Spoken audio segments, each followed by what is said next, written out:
Ang paglikha ng Diyos sa mundo, sa mga tao, sa kalikasan ay mayroong intelligence. Hindi siya chance. Creation runs in perfect order.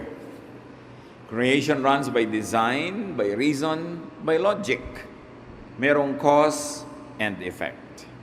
At yung mga nadidiscover ng science ay yung lamang mga causes and methods of God of how things happen. That's why science could be God's very powerful and effective prophet. So life is about rules. Life is about set standards that God had already put in place during creation. Lahat umaandar, may dahilan. Pag ginawa mo ito, may bunga, lahat-lahat. So life is also a matter of how-tos. Papaano nangyayari ang mga bagay? At ngayon sa ating pagbubulay-bulay, ang ating pagsisikapang unawain, how to be rich or poor. Kasi merong paraan para humirap at may paraan din para yumaman, material man, emosyonal, spiritual o intelektual. Salamat Diyos dahil maaari po kaming lumapit sa inyo at magpaturo. At yun ang ginagawa namin ngayon, Panginoon. Humihingi kami ng instruction, enlightenment, guide, so that we will be wiser, more knowledgeable, so that we could adjust to life better, and we could accomplish your divine purpose for our lives. Sa pagtitipo namin ito, Panginoon, at sa paghingi namin ng iyong pagpapala, pagpapaliwanag, pakalinisin niyo po kami, patawarin niyo po kami sa aming mga kasalanan. Mga paulit-ulit na kasalanan, mga kuminsan naman ay paminsan-minsan kasalanan, at merong mga kasalanang halos hindi nagagawa, pero nadadapa pa rin nagagawa. Lahat ng ito, Panginoon, nilalapit naming hugasan niyo po ng banal na dugo ng iyong anak na si Jesus. Tinatanggap namin ang may pagpapakumbaba ang mga pagkukulang namin at pagkakasala sa iyo, Panginoon. At ayon sa iyong pag-ibig, sa iyong pangako at sa iyong salita, patawarin niyo po kami. Linisin, bigyan ng kakayanan na maunawa ang iyong turo para ang buhay namin lalong umunlad at lalo naman kayong madakila sa mga detalye ng pamumuhay namin. So we ask you, Father, to be our teacher, our speaker. Kayo po ang siyang mangaral. Turuan niyo po kaming lahat. Gamitin niyo lang lingkod niyo na inyong kasangkapan. At nawa ang inyong magandang layunin para sa aming lahat matupad. Habang kami nagkakatipon-tipon sa iyong paanan, Panginoon, hinihiling din naming patuloy niyong basbasan, ingatan, iadya sa anumang gawa ng masama ang mga mahal namin sa buhay na hindi kasama ngayon. Samantala, turuan mo kami, Panginoon, na maging mapayapa, teach us to relax, teach us to focus on you alone so we can receive your blessings. In the name of Jesus, we commit to you everything. Amen. How to be rich or poor? We will be reading from the Contemporary English Version, Luke 19:11 to 27. For now, we will be reading 11 to 13. The crowd was still listening to Jesus as he was getting close to Jerusalem. Many of them thought that God's kingdom would soon appear. And Jesus told them a story. A prince once went to a foreign country to be crowned king and then to return. But before leaving, he called in 10 servants and gave each of them some money. He told them, "Use this to earn more money until I get back." Napaka-common na storya. Galing mismo sa bibig ng Panginoong Hesus ang kwentong ito, habang ang lahat ng tao ay ang pinag-iisipan ay yung darating na panahon, the kingdom of God coming. Now Jesus would tell them a story which is about very here, very now, very present, very immediate. So the people were focused on the appearance of God's kingdom, which is very much of the future, but Jesus tells them a lesson on how to live in the present system. Yung malayong pananaw ng mga tao, ipinako ng Panginoon sa here and now, sa ngayong buhay na ito, at hindi yung buhay na darating pa. At ito'y tungkol sa isang prinsipeng magiging hari.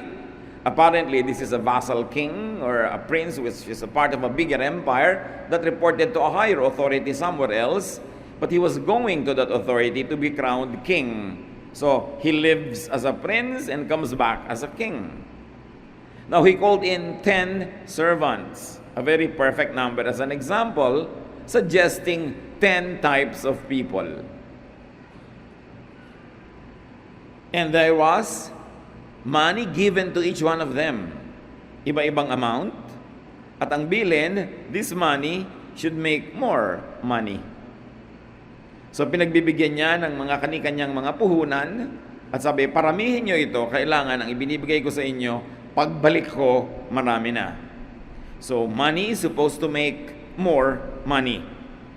Nagkaroon tayo ng isang basic rule of economics that money is supposed to make more money. It's not primarily for just spending or for saving, for keeping. It is for investment. It is for business. Luke 19:14. But the people of his country hated him, and they sent messengers to the foreign country to say, we don't want this man to be our king. Merong problema. As we have said, probably he was an appointed vassal king na nagre-report siya sa isang mas mataas pang hari, but the people did not want his kingship. It could be a symbol that they did not want his style, they did not want the way he ruled, his policies, his method, the way he conducted the affairs of the state. So they sent a delegation to the higher authority to express their dislike for this prince. Luke 19:15. After the prince had been made king, he returned and called in his servants. He asked them how much they had earned with the money they had been given. So in spite of the protestations of the people, this prince became king. Umalis siya prinsipe, bumalik hari na, mas malaki na ang otoridad, mas marami ng kapangyarihan, and there was accounting. Nagbilangan, there was auditing. Sabi niya, natatandaan nyo, binigyan ko kayong lahat ng pera. So ano na nangyari? Magkano ang kinita nyo sa ibinigay ko sa inyo? Luke 19:16-17.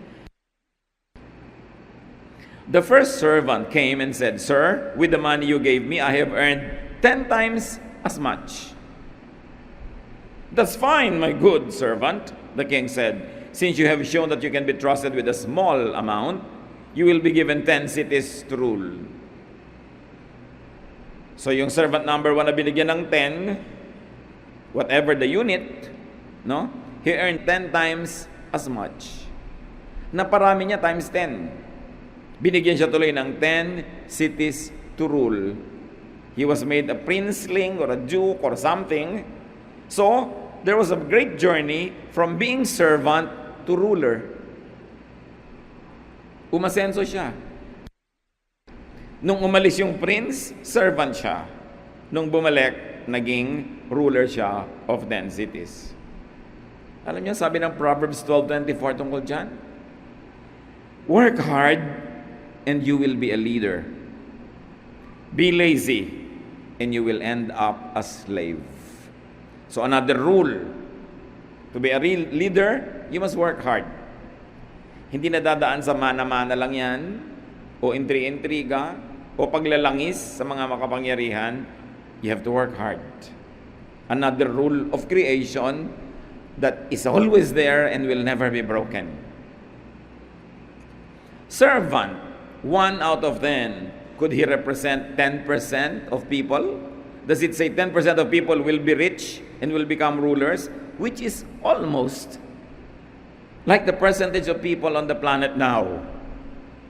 That 1 out of 10 will be a leader. 1 out of 10 will be fabulously wealthy. No? Is this a natural law, a natural tendency that the story is suggesting to us? The numbers are very interesting. Then Luke 19:18-19, the second one came and said, Sir, with the money you gave me, I have earned 5 times as much. The king said, you will be given 5 cities. So apparently, they were all given the same things, the same amounts. Man number 1 made 10 times more out of what was given. Man number 2 made 5 times more out of what was given. A poor one half, but nevertheless, a big amount. Naging times 5. So servant number 2 made 5 times more. He was given 5 cities to rule. Also, he was moved from servant to ruler. So another 1% out of the 10, could this mean 10% of people will be middle executives, mildly rich in life, far from being poor but not fabulously rich? Could this be representing a kind of a middle class? Is this a natural law, a natural tendency for people that has been true since time immemorial? Luke 19:20 to 21. Another servant came and said, "Sir, here is your money. I kept it safe in a handkerchief. You are a hard man, and I was afraid of you. You take what isn't yours, and you harvest crops you didn't plant." So servant number 3 represented everyone else. So could this represent servant number 3 up to 7, which means 80% of people? He was not enterprising. Yung dalawa na muhuna, nagnegosyo, yung isa na times 10, yung isa na times 5, eto siya, wala man lang ginawa. He was conservative. He plays it too safe. Sabi, mahigpit kayo, mabagsik kayo, yan ang balita ko tungkol sa inyo.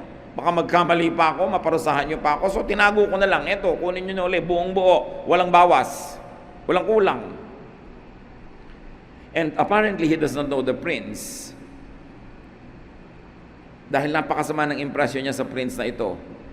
But you know who the prince represents in the story? No? God or God's representative. And he who does not know the prince will not receive favor from the king. This man was fearful. He was afraid. He was ruled by fear. And he was a complainer. Nakita nyo agad yung pagkakaiba ng karakter ng tatlo. Yung dalawang nauna, bagamat magkaiba ng talent at magkaiba ng naging bunga, pero they belonged together. They were made rulers. They made much of what was given them. Itong isa, which could be 1 to 8, number 3 to 8, kasi wala na ibang binanggit out of the 10 na binigyan nung umalis yung prince. So pare-pareho, marahil itong number 3 at ang lahat na, ng natira pa hanggang ika-10, mareklamo, maraming fear, hindi siya kumilos, hindi siya nag-invest. Ano nangyari? Luke 19:22 to 23. "You worthless servant," the king told him, "you have condemned yourself by what you have just said. You knew that I am a hard man, taking what isn't mine and harvesting what I've not planted. Why didn't you put my money in the bank? On my return, I could have had the money together with interest." Ganun pala impression mo sa akin? Mahigpit? Malupit?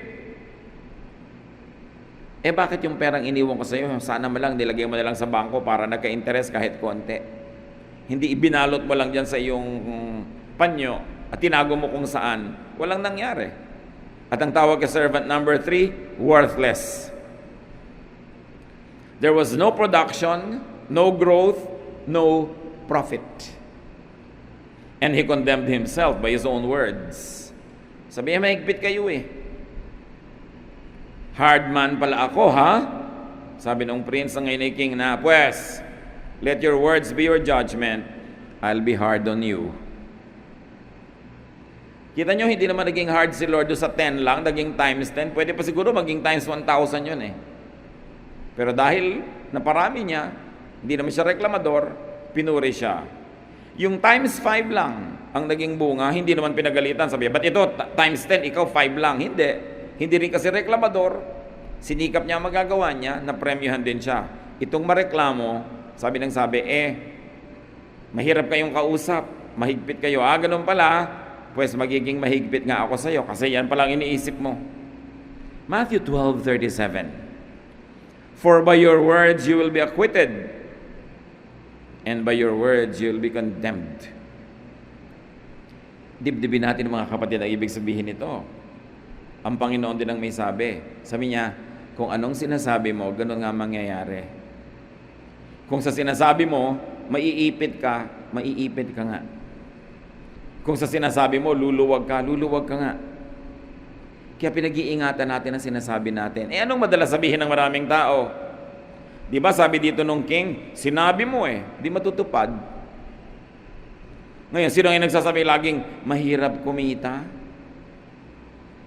Pahihirapan ka nga kumita. Kasi laging yan ang sinasabi mo.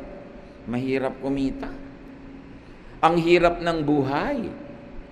Gaano karami sa inyo nagsasabi niyan everyday? Bilangin niyo ilang beses.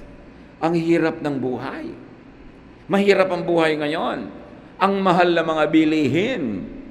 No?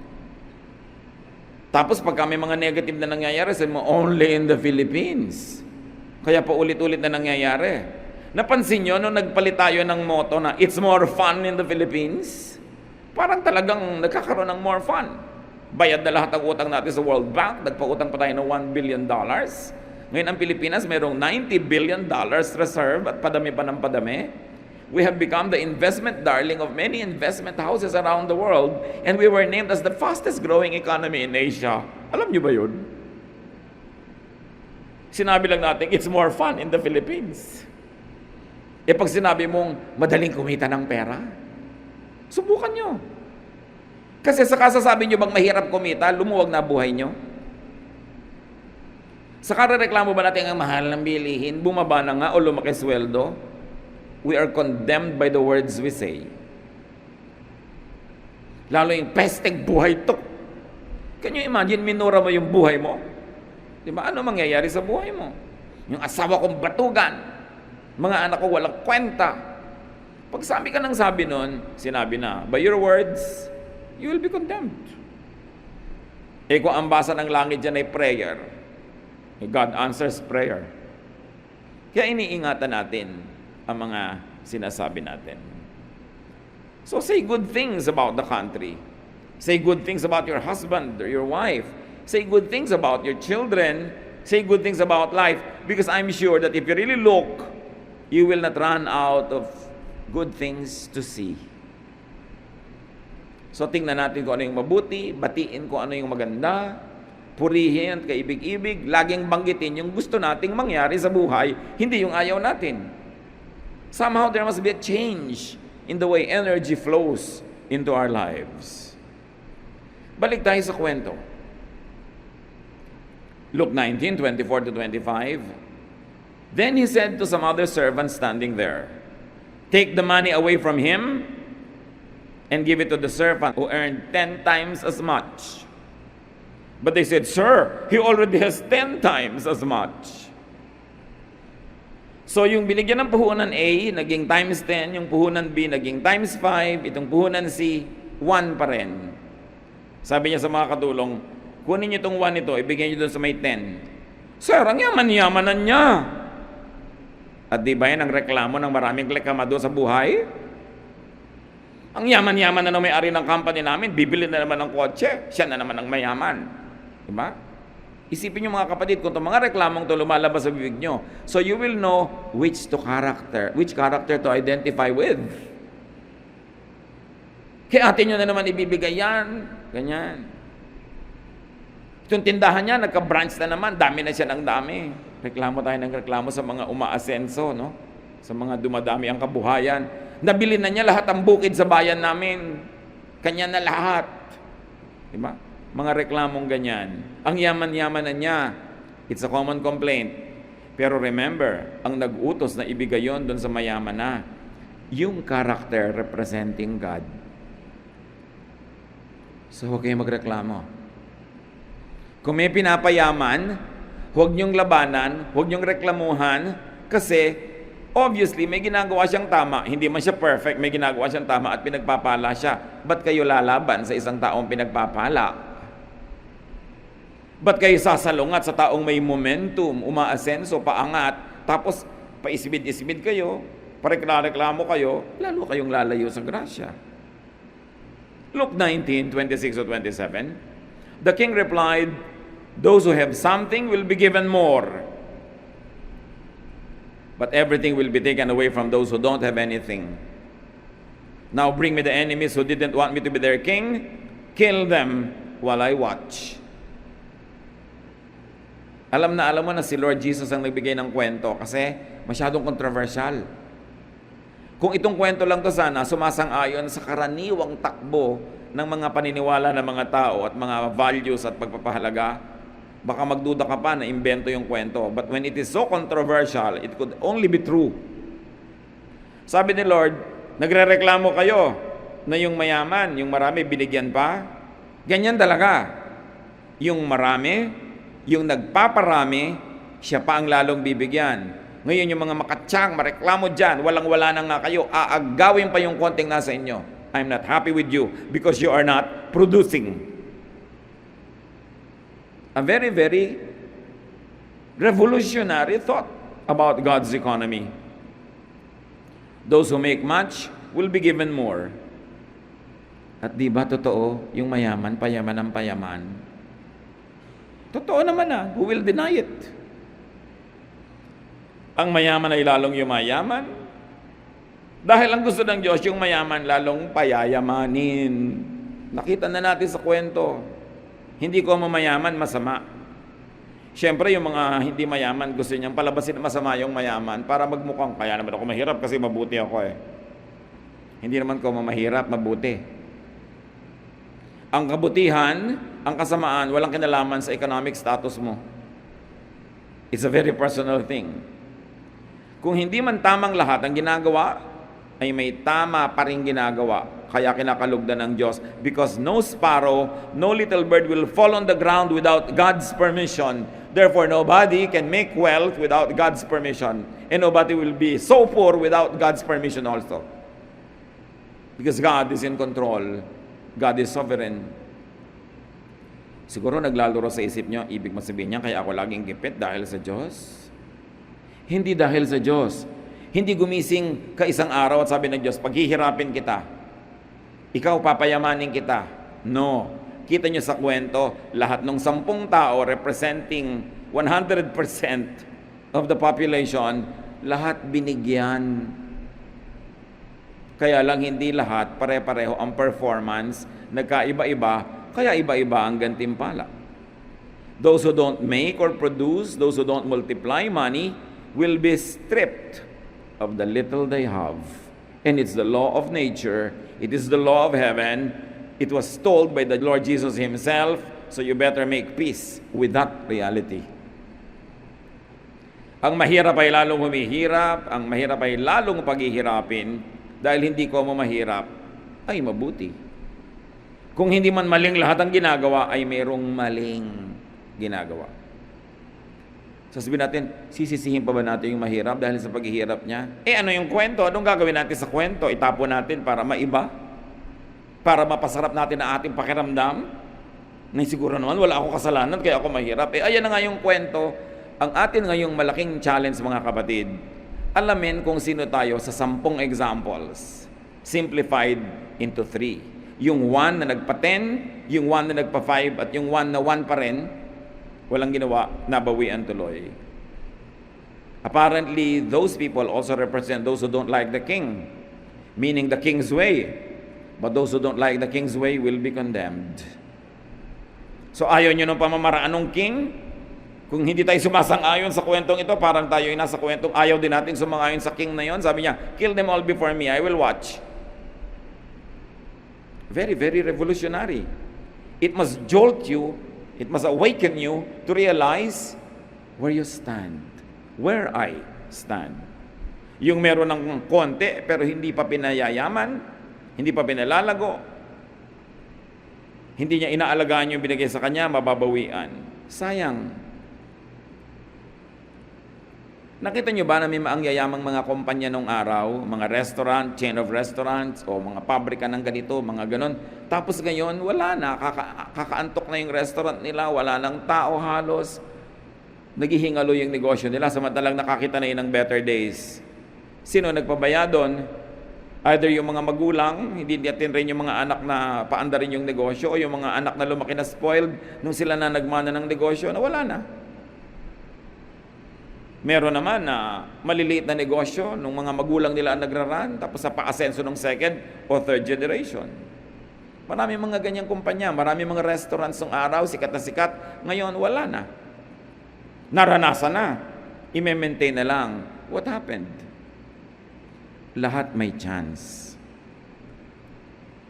Lahat may natatanggap sa simula. Lahat binibigyan ng Diyos ng pagkakataon. You only start small. Katulad doon, kahit yung binigay na 10, small lang naman Pero naging times 10. Yung binigay sa kanya, naging times 10. So siguro, dadami pa ng dadami yun exponentially. Lahat may chance. Ang daming mga taong nagdarahop, sasabihin, nagdarahop ako, mapait ang buhay ko, mailap ang tadhana, malas ako. Pero pag tingnan mo yung history, ba't ka walang trabaho ngayon? Natanggal ako. Ba't ka natanggal? Absent ako ng absent. Reklamo ka ng reklamo, inuuwi ko yung stapler, nahuli ng gwardya. May trabaho ka na, natanggal ka pa, tapos ngayon nagre-reklamo ka. Meron naman, ang tagal-tagal ko na sa trabaho ko, hindi pa ako umaasenso. Bakit? Inaaway ko yung supervisor. Matigas ang ulo ko. Nakikipagbabag ako sa kapwa ko manggagawa. Ba't ka nga ipopromote?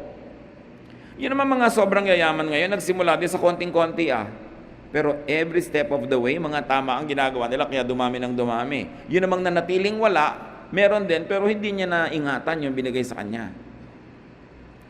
Meron nga, mas malaki pa yung bigay sa kanya. Natatandaan nyo sa elementary grade yung valedictorian, siya lagi ang honor, tambak-tambak ang mga medalya niya dito, tapos makikita mo 20 years from now, hirap na hirap sa buhay, ikaw no nabulok tutorian, ikaw yung mga inuutos-utosan ng teacher, binabato-bato ng eraser, meron ang asenso mo ngayon, because somewhere along the line, may mga ginawa kang tama, umangat ka. Siya naman, may ang laki na niyang edge, honor na, hindi pa minentain. Hindi naman lahat, kasi merong honor na tuloy-tuloy pa. Pero nag-iiba-iba ang nangyayari sa buhay natin, hindi dahil ayaw sa'yo ng Diyos, hindi dahil galit sa'yo ang Diyos, dahil mahal tayo lahat ng Diyos. Pero ano ang ginagawa natin sa ibinibigay sa atin ng Diyos? Bibigyan ka na ng Diyos ng asawang kay tinutino, pagtatakasilan mo pa, aapihin mo, ano mangyayari nun? Lalayas-layasan mo ang tinutino niya, tapos ngayon babalik ka, may sakit, matanda ka na, aalagaan ka pa niya na naman. Can you imagine the wastage, the time wasted, the love, the peace that was not experienced? Gagawin kang director halimbawa ng isang grupo, dance group, musical group, whatever group, tapos mamaya pakonti na ng pakonti yung mga tao doon, paubos ng paubos yung talent. Anong ginagawa mo? Surely may ginagawa ka. Maliban sa ginagawa din ng iba, sometimes they negate your effort, kinokontra ka, nilalabanan ka, pero nag-i-interact din kayo. Kahit mali ang ginawa niya, itama mo yung reaction mo sa kanya, tatama yun. What do we do with what God gives us? May chance ka na magnegosyo, tapos hindi ka tatao doon, ipagkakatiwala mo lang sa mga katulong na kinukupitan ka, o kaya hindi ganun ang malasakit, hindi ganun katalino, so hindi niya napapa-asenso. Pagbalik mo, paubos ng paubos yung stock, bayad ka ng bayad, walang benta, hanggang mamaya may utang ka pa. What do we do? Kahit lang sa katawan natin, what do we do? Lahat tayo binigyan ng katawan. Meron ba sa inyo dyan? Kaluluwa lang? Wala, di ba? Lahat may katawan, so equal. Pero ano-anong pinagagagawa natin sa mga katawan natin? Makikita naman kung anong ginagawa niyo sa katawan niyo. Pag tinignan ka ba ng Diyos, malalaman niya, iniingatan niya ang kanyang katawan. Pero hindi ka kakain sa oras, kakain ka ng sobrang asin o asukal, hindi ka magpapacheck up, hindi ka magpapaayos, madidiscover mo na lang may malalakan ang sakit. Sino may kasalanan? Kung sabihin, ay ginanito ako ng Diyos. No, walang ginaganyan ng Diyos. Nung sinulat ng Diyos ang batas ng kalikasan, nung nilikha niya ang sandaigdigan, nakasulat na lahat. Wala nang personalan yan, aandar na yan mag-isa. Kahit ka paladasal, kahit ka relihiyoso, kung pinapabayaan mo ang iyong pagkain, makaka-ulcer ka. Hindi nadadaan sa dasal yun. Kahit ka simba ng simba, sa ulo mo lahat ng Bible, hindi ka naglalaba, wala kayong maisusuot na malinis kasi hindi kayo paglalaban ng mga anghel. Nakasulat na lahat, nakatakda. Dapat lang alamin mo, how does nature work?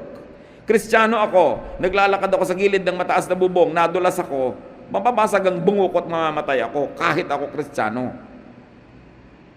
Missionary ako, nagpunta ako sa isang tribong kumakain ng tao, nahuli ako, kinain ako, hindi ako exempted kainin dahil missionary ako. Tinuka ako ng mga lamok na may mga malaria. Kahit ako maganda yung layunin ko na i-convert yung mga kaluluwa doon, mamamatay ako sa malaria because there is natural law. Paminsan-minsan, God makes a miracle and breaks His own laws. Pero paminsan-minsan yun. Under normal circumstances, nature will take its course. Tamad ka, huwag kang umasang aasenso. May trabaho ka na, pala absent ka, pabaya, huwag kang umasa magkaka-increase. Baka matanggal ka pa. Mataas na yung pwesto mo, i-demote ka pa. Kasi di ba sabi, make him ruler of 10 cities kasi worth siya.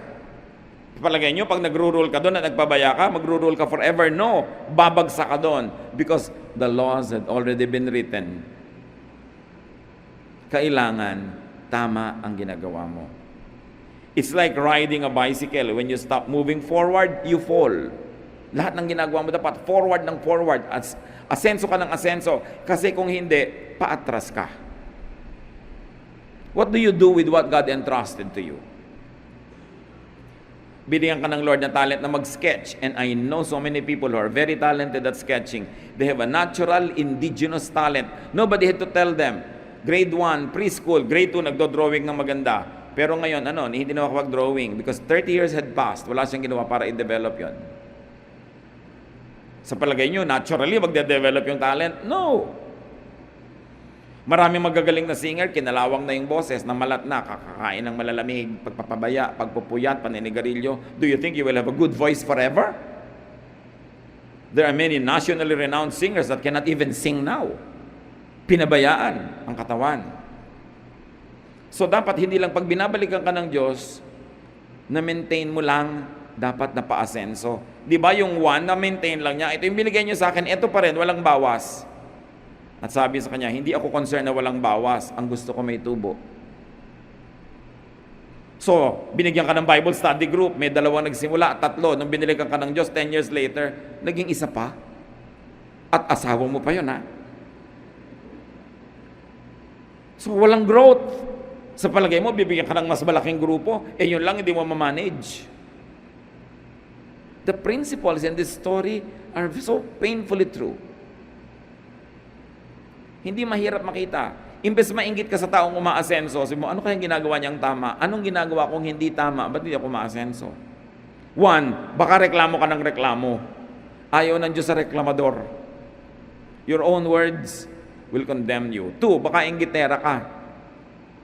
Ayaw din ni Lord na inggit ka na inggit sa nangyayari sa kapitbahay mo. Ba't di mo asikasuhin yung buhay mo? Ayusin ang sarili mo, ayusin ang negosyo mo. Kahit anong gawin ninyo, hindi maiiba ito. Nakatakda. That's why malinaw na ikinuwento ng Panginoon. Nakakaawa ba yung wala na, babawian pa? Naawa ba yung Diyos dito? Hindi. So yung asahan, nakakaawaan ka dahil lang mahirap ka. Sabihin ba sa'yo, well, wala na ang awa-awa sa usapan. Ang point is, nagsikap ka ba? Ginawa mo ba ang dapat? Nagpakasipag ka ba? Nag-invest ka ba? Hindi awa ang pinag-uusapan. There is a natural law. Pag may itinanim ka, may aanihin ka. Nagtanim ka ba? Wala. Wala kang inaani. Huwag kang magpaawa-awa dyan. Walang mangyayari sa awa. Di ba sinasabi nga ng ating mga matatanda, nasa Diyos ang awa, pero nasa tao ang gawa. Kailangan may gawa ka. You've got to give something to God for Him to bless. Paparamihin mo ba yung 0? Binibigay mo sa Diyos 0 times 0, di 0 pa rin yun. O natapos ka ng kung anumang kurso, umaattend ka ba every year, every 6 months sa mga seminar para malaman mo yung latest knowledge in your own given field? O kinakalawang na yung mga alam mo? Dapat umaasenso. Katulad nung maraming mga barbers ngayon, yung mga barbero, di ba halos naubos na yung mga barbershop, konti na lang yung natira yung corporate, yung maraming branches, yung standard. Kasi nga maraming mga barbero, yung nalaman nilang gupit nun, hindi na nag-improve. Kwento pa ng kwento, kung isang bakit na yung likod mo dahil kwentong barbero, di ba? Walang technology, walang product development, walang bagong pag-aaral, so iniiwan sila ng mga taong gustong stylish. Namamatay yung industriya na yon unless you reinvent yourself, learn something new, because binigyan ka ng talent, paramihin mo. Importante yun. Yung iba, sisisihin pa yung mga kliyente. Maarte kasi kayo ng mga nagpapagupit ayaw na sa barbero. Yung may kasalanan pa ngayon, yung client. Lahat may chance. May chance ka, kapatid. Marami sa inyo, alam ko, you made so well sa mga chances na binigay sa inyo, Lord. I wish I could say the same thing for everybody, and I wish I knew more the details about each one's life. But what I know is this: what you plant, you harvest. That's a biblical rule. Lahat yan pwede mangyari. Apply the lessons. Physically, materially, sa pera. Pero hindi lang yun Apply it spiritually also. Binigyan ka ni Lord ng isang verse, alam mo yun. What do you do with it? Dumadami ba yung alam mo? Dumadami yung application ng verse na yun? Binigyan ka ni Lord ng ministry, kung ano man yun. Dumadami ba yun? Nagmumultiply? Dumadami ba yung tao? Nai-intensify yung alam? We are moving from glory to glory. We are becoming more and more knowledgeable and godly. Dapat may growth. Tandaan nyo, pag walang growth, may retrogression. Pag hindi umaasenso, umaatras. Yun lang sa ministry. So dapat maingat. Masipag. Sipag yan Hindi nakukuha sa galing. Maraming magaling pero hindi masipag, wala rin nangyayari. Pero kahit hindi ka magaling, pag masipag ka, siguradong may mangyayari.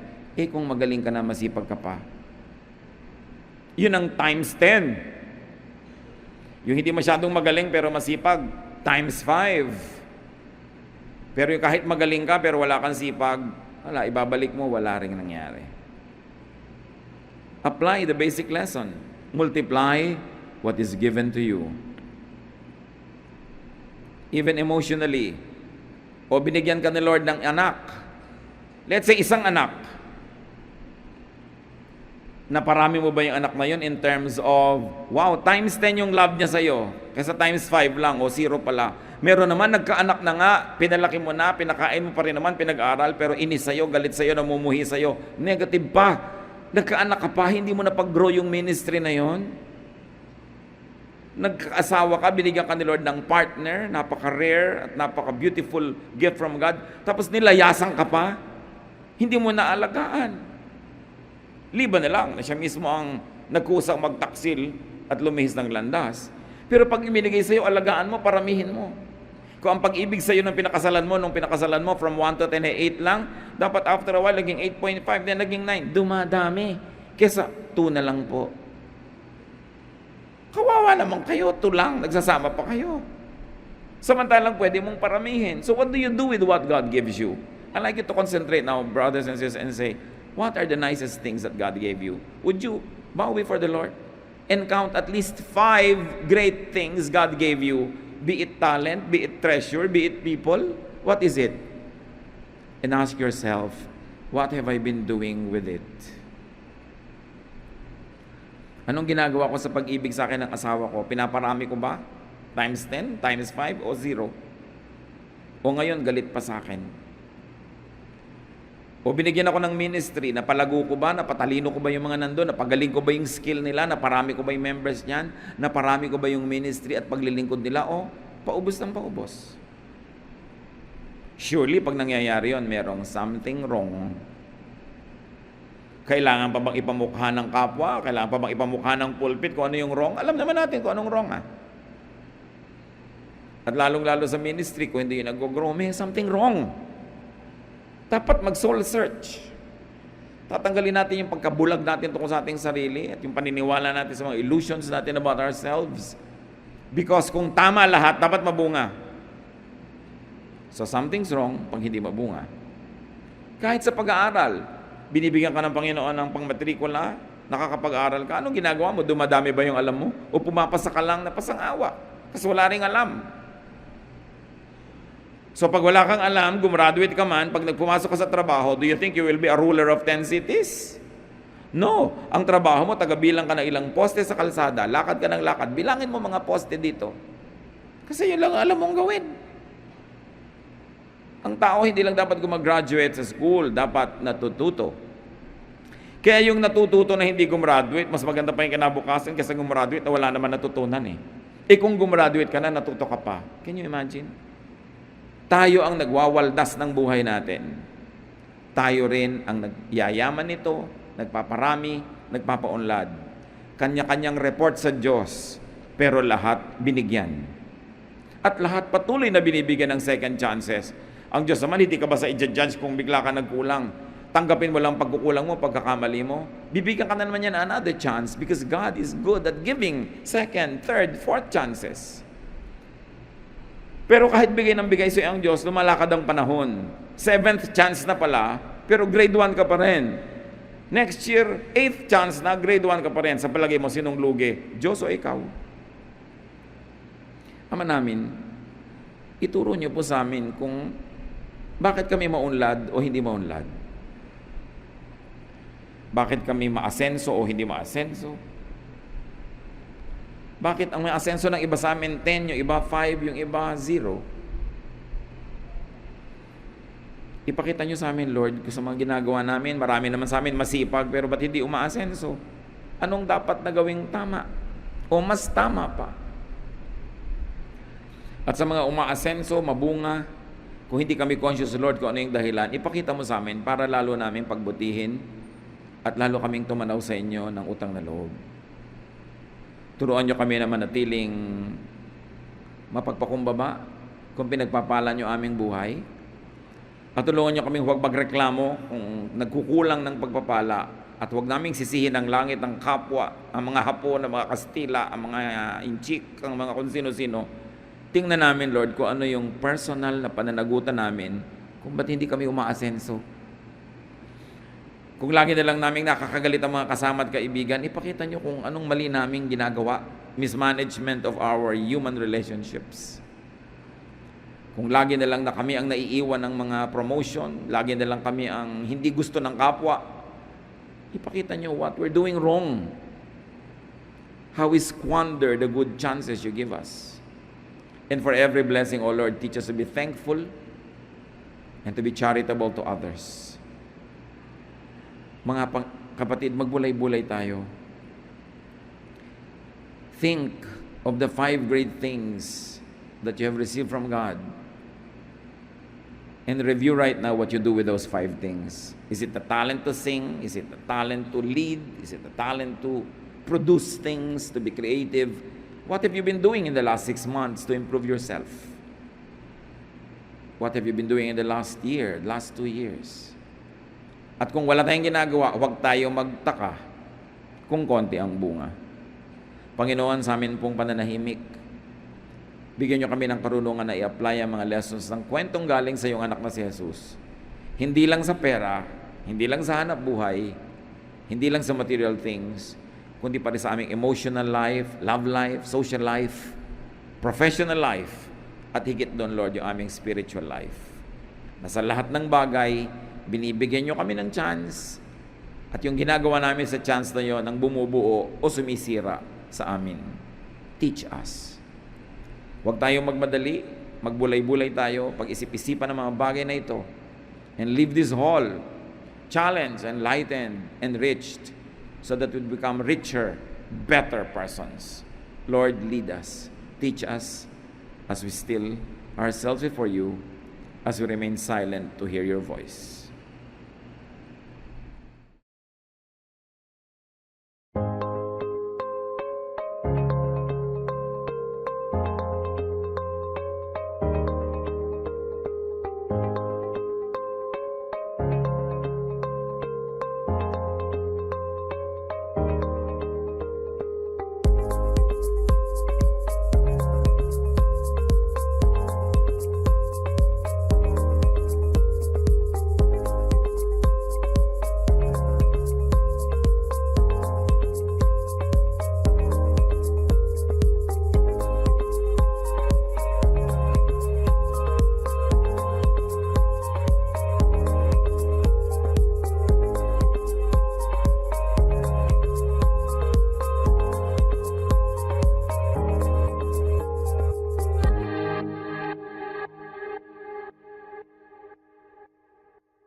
That there can be many ways to read the same verse.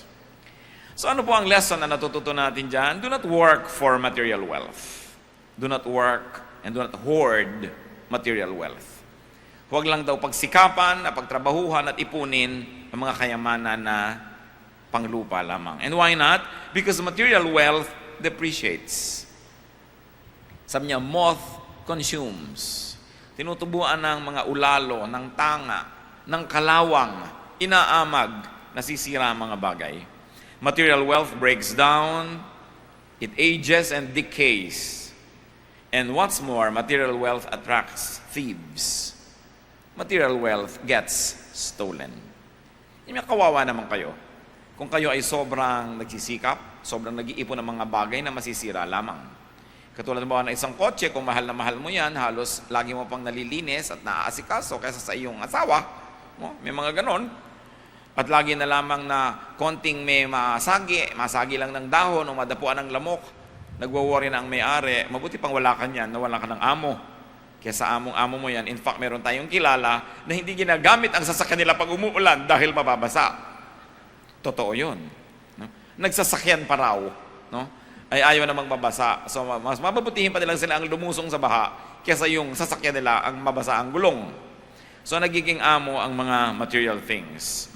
So, napakahirap po ng ganyang mga bagay. At, ano pa ang mahirap sa mga bagay na material? Lalo't iniipon mo at lalo't dumadami? Sabi ni Solomon sa Ecclesiastes 2:21, "For a man may do his work with wisdom, knowledge, and skill, and then he must leave all he owns to someone who has not worked for it." So kung inubos mo ang iyong buhay sa pag-iipon, at marami kang naipot, nagtagumpay ka, sigurado may ibinayad ka dyan. Ano ibinayad mo? Panahon. Kumisan kalusugan, kumisan enjoyment. Ang problema, pag namatay ka, wala ka naman talagang control kung sino ang pupuntahan ng iyong mga naipon.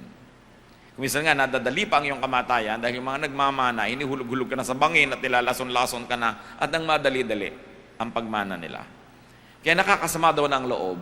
At isa sa ikinakasama ng loob ng namamatay na tao, yung ang dami-dami niyang iiwan na kayamanan. At hindi niya alam kung sino ang makikinabang doon. Makikinabang ng mga taong hindi naman naghirap. At yung mga naghirap niyan para magpundar, mostly they were cheated out of life. Mostly they missed many nice and beautiful moments of life because they're busy trying to hoard, to make, and to collect wealth. Iniiwan ng kayamanan. Kaya hindi daw dapat sobrang pinupundar. At ano pa? Ecclesiastes 5:11. Another reason why people should not kill themselves trying to collect many things. As goods increase, so do those who consume them. And what benefit are they to the owner except to feast his eyes on them? Pag daw dumadami ang pera ng tao, dumadami rin ang manghihingi. Dumadami ang umaasa, dumadami ang kaparte. At ano daw yan? Matingnan mo lang pero hindi mo na ma-enjoy dahil nahihingi ng iba. Lalo sa ating bansa, maraming gobyernong humihingi ng tax mo. Iba't ibang uri ng mga pamahalaan. Iba't ibang uri ang bibigyan mo. Pagka dumadami ang iyong pera, dinadalaw ka ng mga tao mangingikil, mangbablackmail, at syempre, dadami ang iyong kamag-anak. No? Natatuntong ka ng mga ika-third degree na kamag-anak mo, napakalapit nyo daw, lumaki kayo magkasama, etc., etc., dahil dumami ang iyong pera. Kaya mabuti pa kung minsan, ordinaryo lang ang kinikita mo, hindi ka pinapansin ng mga tao. Oras na dumami yan, kasunod ang pagdami ng mga manghihingi. At dadami ang iyong problema. Pagbigyan mo yan ng 3 beses, sa ika-4 hindi, masama ka pa. Yun ang ending. No? Kaya sabi, why? Why kill yourself? And what does Jesus say? Work for and collect wealth in heaven. Huwag daw dito sa lupa, meaning spiritual wealth. And why? Because heavenly wealth does not depreciate. Because heaven is forever. In fact, heavenly wealth appreciates. Dahil ang Panginoon ay marunong magbigay ng gantimpala sa mga taong gumagawa ng tama habang sila nabubuhay dito sa mundo. Heavenly wealth does not attract thieves. Wala namang magdanakaw na maiengganyong nakawan ka ng ministry, nakawan ka ng ginagawa, nakawan ng iyong kabanalan. At ibigin man nilang gawin yun, hindi nila kayang gawin because God is the keeper of your heavenly wealth. Heavenly wealth cannot be stolen. And what's the rationale behind this? Why not be involved in making and collecting material wealth? And why be involved in making and collecting spiritual wealth? Because your heart resides with and in your treasures. So yung mga bagay na permanente, hindi ka nag-iisip na biglang mawala sa iyong buhay. Your happiness is tied to your treasure or to what you treasure. So if your treasure depreciates, if your treasure can be stolen, your happiness is not secure. Kaya nakikita nyo po, halimbawa, mas maganda ang iyong bahay, mas ninenervyos ka, mas mahal ang mga gamit mo sa bahay, mas natatakot ka manakawan. Minsan, mas maganda ang iyong girlfriend o asawa, mas ninenervyos ka na mas maraming pumupuntirya dito na gusto nilang maagaw ang kanyang pansin. At mas maganda ang iyong bag, ang iyong hikaw, mas natatakot ka na ma-snatchan. No? Sino ba naman ang narinig nyo ng snatch ng bayong? No? Lalo't may mga nakadikit na kaliskis ng isda. Right? So, mas gumaganda, mas dumadami, natatakot kang lalo dahil siguradong maraming may interest sa ganong bagay. And you are always at risk. And you're always threatened. So sinasabi ng Panginoong Jesus, bakit kayo kukuha ng bato na ipupukpok ko sa inyong ulo? Magdadagdag na mga bagay na hindi nyo naman talaga kailangan, akala nyo lang dahil gusto nyo, puro lang ito magiging magnet na tatawag ng mga gulo sa inyong buhay. At sinasabi ng Panginoon, in a manner of speaking through the verses, if your thoughts were always and only on material things, you would always worry, doubt, fear, and therefore you would always be unhappy. Kung ang lagi mo na lamang pinapahalaga ni ang kagandahan ng iyong mukha, araw-araw tinitingnan mo kung paano nagtagumpay ang gravity, no? Sa pagpapababa ng parts of your anatomy. Kung lagi mo na lang pinapahalagahan ay ang maganda mong buhok, na numinipis-nipis din yan pagdating ng panahon. Kung ang lagi mo lamang na tinitingnan ay ganda ng isang plato, tuwing nagagalusan ay sumasama ang iyong loob. At merong mga misis na magbibili ng oven, pero talagang ubos na ang buhay nila, kalilinis ang kaloob-looban nun, na alam nyo naman na kung ayaw nyong maalipin, huwag kayong mag-oven. Dahil ang paglilinis na lang ng loob niya na isa ng bukasyon. No? Dahil ang dami-dami mga siksik na pinupuntahan ng lahat ng bagay na naninigas pag kung lumaon, ang hirap-hirap. No? So maraming hirap ang mga maraming gamit. Why? Why will you always be unhappy? Because material things always change.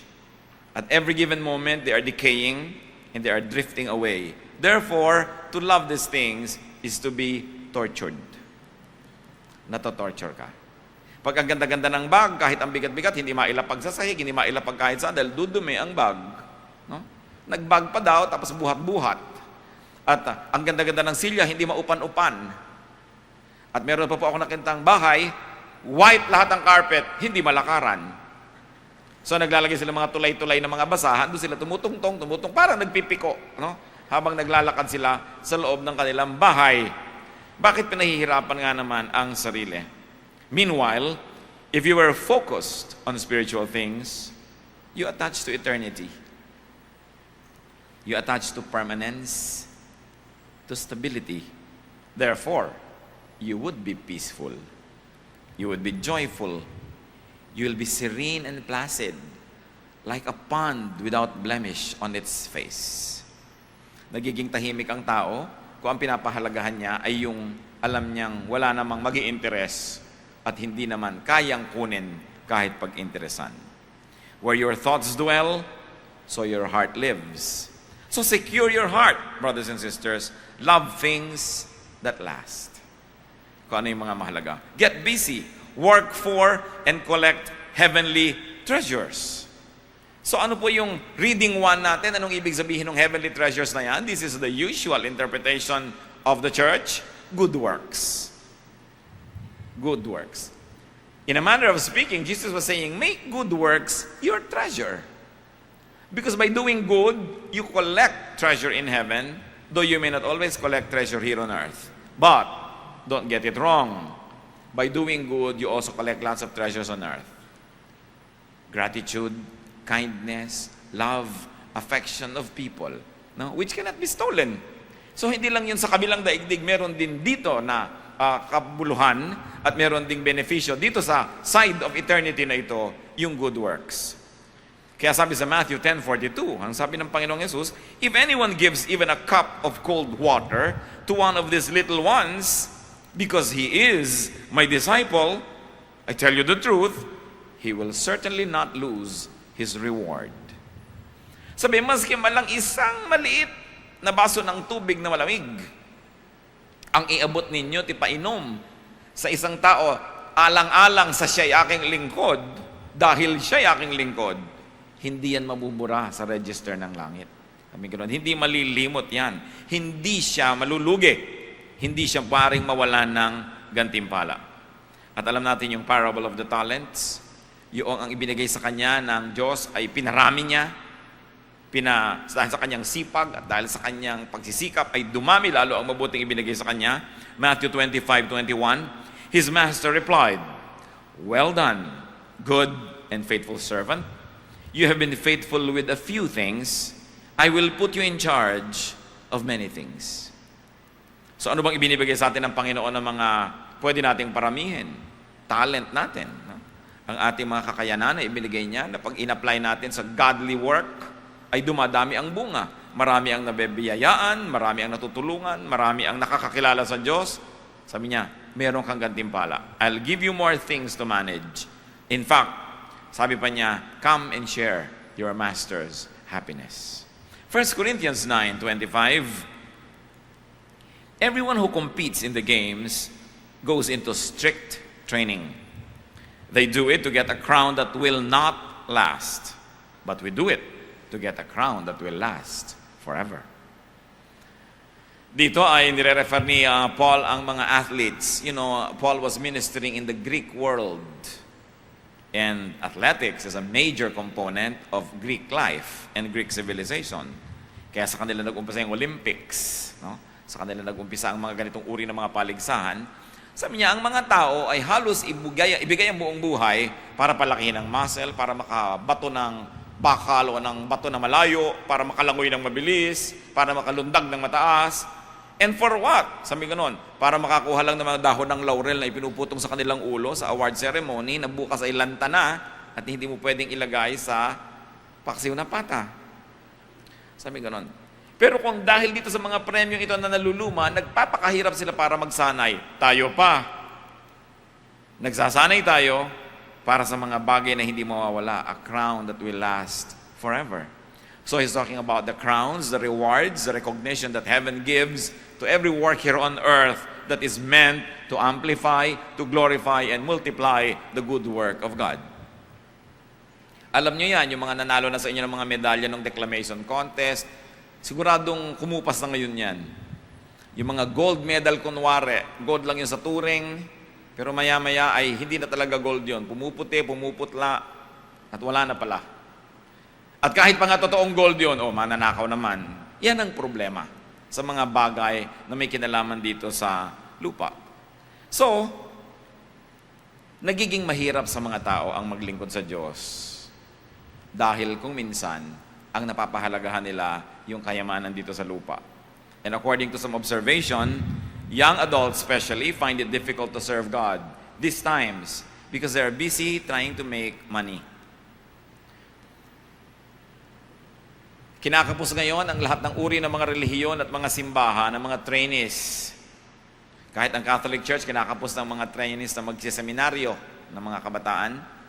Even evangelical Christians, kinakapos ang mga candidates for pastoral training. Ayaw na mag-training, ayaw na gumawa ng mga bagay na may kinalaman sa gawain ng Panginoon dahil gusto nila gumawa ng maraming pera para lagi silang nakaupo doon sa mga coffee shop na sisikmurain ka naman sa asim ng mga kape. Kailangan mo ng sobrang pagpapanggap para sabihin mong natisisihan ka sa mga kapeng ito na galing sa Amerika. No? Pero inuubos ang pera sa mga itong bagay dahil nadadala sila, nahuhumaling sila sa tawag ng sanlibutan. Hindi na kasi glamorous ngayon yung nagsasuffer ka for God's work. Sa tingin ng iba, hindi na glamorous yung naunahan ka ng iba, nagkakotse tuloy sila, malaki tuloy ang kita nila, ikaw, eto missionary ka, eto ikaw, pastor ka. Kasi nakakalimutan na yung tinuturo ng Panginoong Jesus na tubig man lang na iabot mo sa kanyang mga lingkod, kikilalanin ng langit sa habang panahon. Kung ikaw pa kaya yung naglingkod, di lalo na. Nag-abot ka lang nga ng tubig, may recognition Ikaw pa kaya maglingkod. But people get too fixated on the here and now. At yan po isa sa mga qualities ng present civilization. Masyado yung here and now. Kaya yung mga fly now, pay later, puro mga instant noodle, instant coffee, instant everything. The here is the only thing that matters. Let the devil take tomorrow, but tonight I need a friend. Yung basta yung ngayon.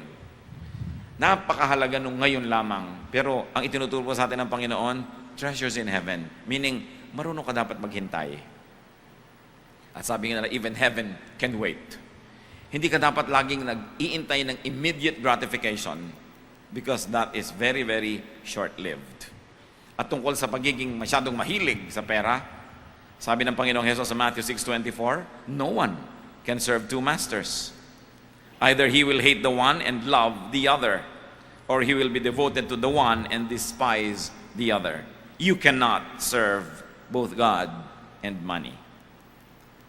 At napakakonti kung meron man makikita ka na taong halibawang tumalikod sa paglilingkod sa Diyos, tumalikod sa ministry at ang inatupag ay gumawa ng pera, kung talagang tunay ngang umasenso ang kanyang spiritual life, kung bumuti ang kanyang pagtunguhan sa Diyos. Something's got to give. And most of the time in our quest for materialism, it is our relationship with God that suffers first and foremost. So, may reading number 2 that I like to propose, that some Bible students also like to see read in Matthew 6:19 to 21. So ano yung reading number 1? Good works yan, yung treasures in heaven. Okay? Do not store up for yourselves treasures on earth, where moth and rust destroy and where thieves break in and steal.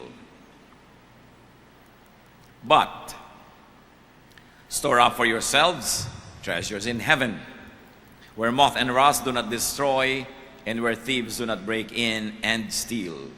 For where your treasure is, there your heart will be also. So the first reading, yung ating mga huwag mong gawin, yung puro material things lamang ang iyong ipunin, at ang gawin mo, good deeds that have points in heaven. In the same way, as we read it again, what is the major message? Do not work for and attach yourself to earthly objects of desire or affection. This time it becomes more abstract. No? Because these verses can mean, huwag mo lang mahalin ang mga bagay na kayang mahipo ng mga kamay, makita ng mga mata, madinig ng tainga, o maramdaman ng iyong balat. In other words, don't just be physical. Pag yan lagi ang pinahalagahan mo, ano mangyayari? Halimbawa, inibig mo ang isang tao dahil ang ganda-ganda niya, pinakasalan mo. Paano kung bigla siyang nadaganan ng building at nagkabali-bali ang kanyang panga? Mahal mo pa ba? Kung ang minahal mo lang yung physical. Kung ang hinabol mo lang sa isang tao ay yung kanyang kayamanan, kung biglang nagpalit ang takbo ng ihip ng hangin at naghirap siya, mahal mo pa ba yan? Naghahanap ka ba at nag-aaral ka ba ng isang kurso para ka lang makapagtrabaho dahil ang bili-bili ng trabaho na yon? Halimbawa, on nursing, o magna-nursing ka kasi, ang bili-bili. Tapos biglang napaligtan ang takbo ng mundo, biglang after 4 years, pag-graduate mo, hindi na mabili yon. Ang mga mabili na vulcanizers. So, mahal mo pa ba yung pinag-aralan mo? O, manghihinayang ka na lang, parang nasayang lahat. In other words, huwag ka lang magmamahal ng bagay dahil sa nahihipo, nakikita, o nasasalat. Kasi nagbabago ang ganung mga bagay. Objects of worldly desire should not be the focus of one's life, like power, or fame, or beauty. 1 Peter 3:3-4, in defining a beautiful woman, sabi, your beauty should be that of your inner self, the unfading beauty of a gentle and quiet spirit, which is of great worth in God's sight. Yun daw ang magandang babae, yung maganda ang kalooban, yung maganda ang puso, matining ang loob, no?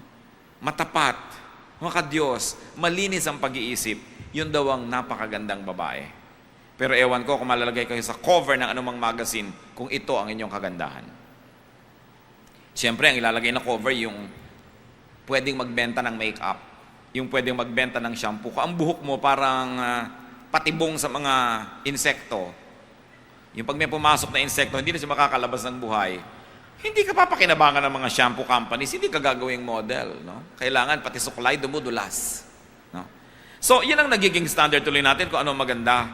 Huwag tayong palinlang, tinitindahan tayo lagi ng mga bagay-bagay. No? Kaya, nung araw, yung mga maiitim, yung mga black people, hindi na pwedeng model. Because, especially in America, the black people were economically disempowered. Wala silang purchasing power. Pero ngayon, marami nang umasenso ng mga colored people. So may mga model na ngayong black. At nakikita nyo, kahit sa mga Hollywood movies at sa mga advertisement at sa mga modeling houses, ang dami na ngayong Asiana, no? Mga Asian beauties. Kasi mga Asian na ngayon ang mayayaman sa Amerika eh. Yan ang may hawak ng pera ng Amerika, mga Asian people.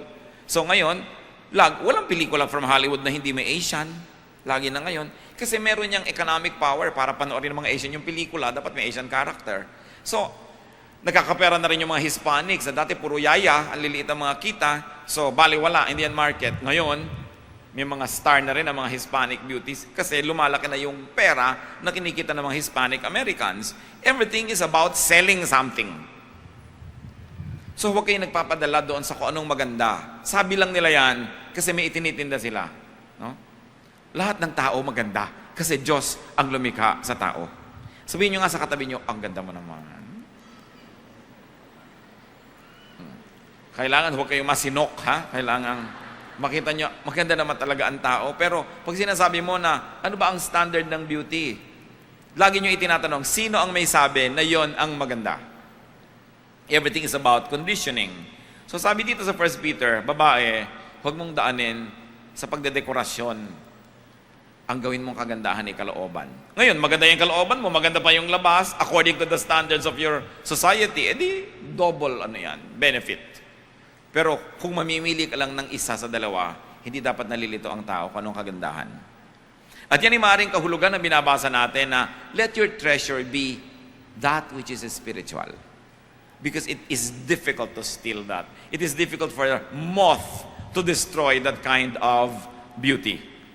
Kaya mga ang gagandang babae, subukan yung iligaw sa gubat, isang linggong nasa gubat, tingnan nyo pagbaba niyan kung hindi mukha rin niyang bagong baba sa puno. Maintenance lang yan, kaya magaganda yan. No? Subukan yung isang linggong iwan talaga sa gubat yan. Kamukha na rin yan ng mga taga-gubat. Kaya ang ganda, ano ba yun? Espiritual. Ang mahalaga, yung espiritual na bagay. Matthew 4:8-10, noong tinutukso ng demonyo ang Panginoong Jesus, the devil took him to a very high mountain and showed him all the kingdoms of the world in their splendor. All this I will give you, he said, if you will bow down and worship me. Jesus said, away from me, Satan, for it is written, worship the Lord your God and serve Him only. At sa isang temptation pa, sabi, why don't you command this stone to become bread? At sabi ni Lord, it is not only bread that matters.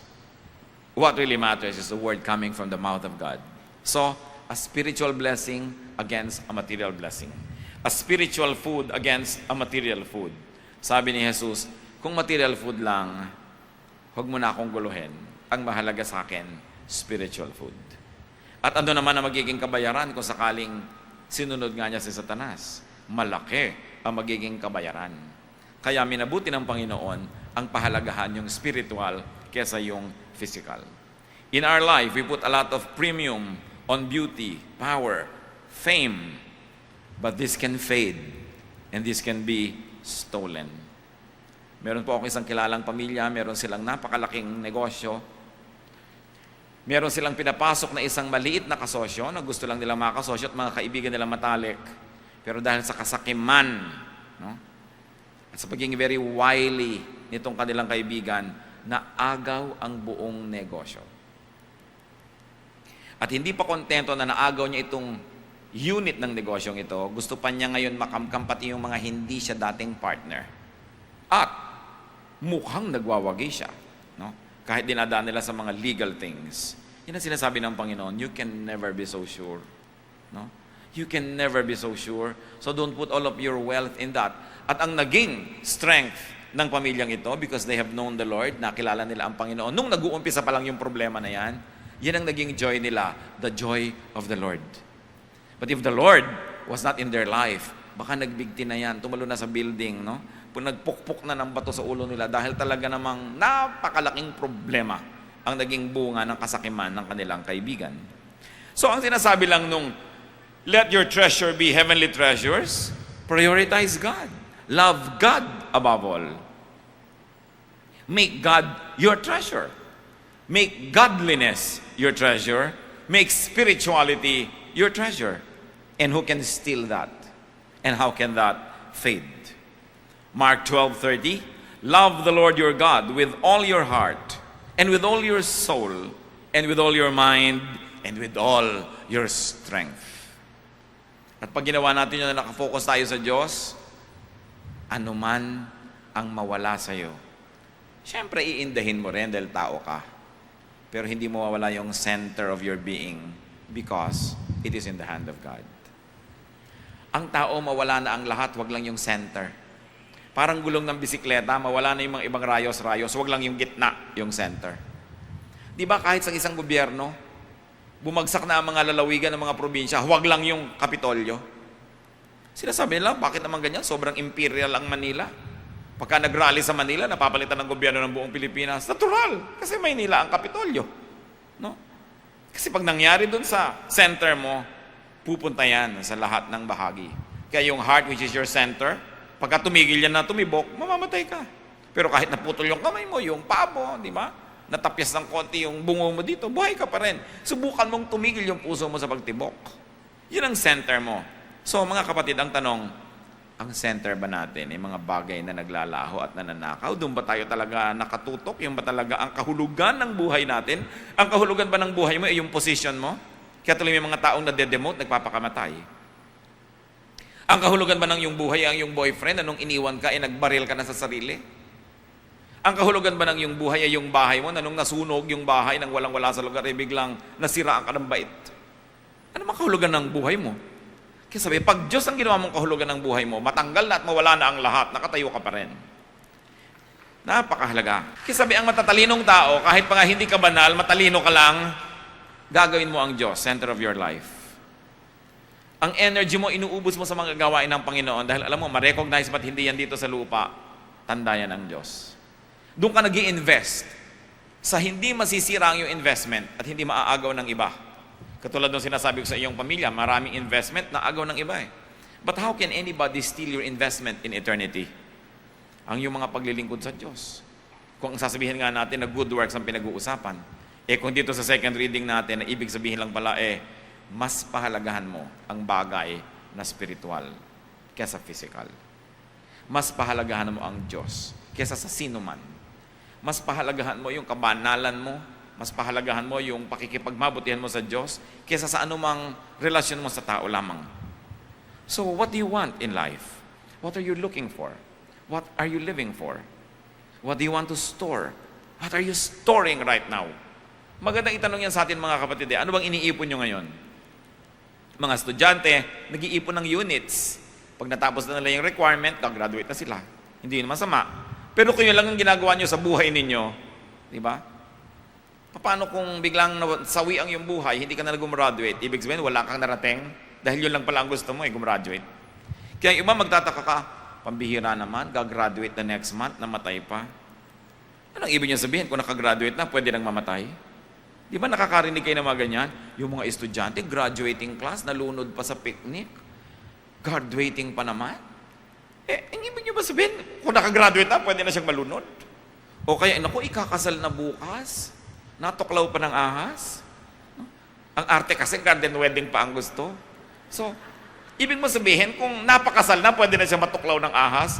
Kasi pagka sinasabi natin yung mga bagay na yan, lumalabas sa atin kung ano talaga mahalaga eh. Ano ba yung akala nating mahalaga? Bihira naman yung marinig mong, naku, namatay na yan, hindi man lang nakapaglingkod sa Diyos. Naku, hindi pa niya na talo yung kanyang masamang bisyo at ugali, namatay na. Ano ngayon ang ipepresenta niya sa Diyos na accomplishment ng buhay niya? Bihira ka naman makakarinig nung, naku, hindi pa yan nakapag-share ng mahigit 100 kaluluwa at nadala sa Panginoon, namatay na, sayang naman. Bihira. Diyan pa lang nakikita natin kung anong pinahahalagahan ng tao, maski ng mga Kristiyano. Kaya sabi ng Panginoon, kaya ang lulungkot nyo Kaya mga insecure kayo Kaya lagi kayo ninenervyos at tatakot sa future. Kasi ibinabakas ninyo yung future nyo sa mga bagay na hindi magtatagal.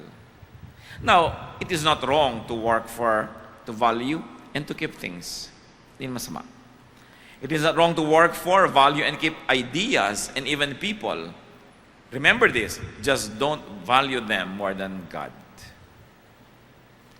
Just don't value them more than goodness, more than your godliness, spirituality, and peace. Hindi natin itatapon yung ating mga kagamitan, hindi natin itatapon yung mga ambisyon, hindi natin itatapon yung units na na-earn mo, pero dapat malinaw sa atin, dekorasyon lang yan ng buhay. Hindi tayo nabubuhay para dyan. Do not overvalue them. So another reading, of course, on the reading number 2, nung anong ibig sabihin na gather treasures in heaven, is don't get too attached to things that do not last. Well, be attached. Love your boyfriend, love your husband, love your career, love your house, but not too much. Sino po ang tao nagiging tahimik ang buhay sa kabila nung siya ay nag-iimpon, siya ay nag-iimpok, siya ay nagsisikap? Yung kahit anong ipinupundar ninyo, mga kapatid, at kahit ano yung nagkaroon kayo, magandang bahay, magandang trabaho, magandang katawan, etc., pinapahalagahan nyo, na-appreciate nyo, pero in your heart of hearts, handa kayo na pwedeng mawala yon. Pwedeng manakaw. Pwedeng maluma. Pwedeng masira. Then, hindi kayo madadaya ng sanlibutan. Halimbawa, meron kayong sweetheart, alam mong, well, mahal na mahal ko siya, pero nakalaan ang loob ko na pwede siyang mawala. Baka mawalan siya ng pag-ibig sa akin, iwan ako. O kaya yun, natuklaw ng ahas, nawala. So, malulungkot ako, pero hindi ako mawala ng center.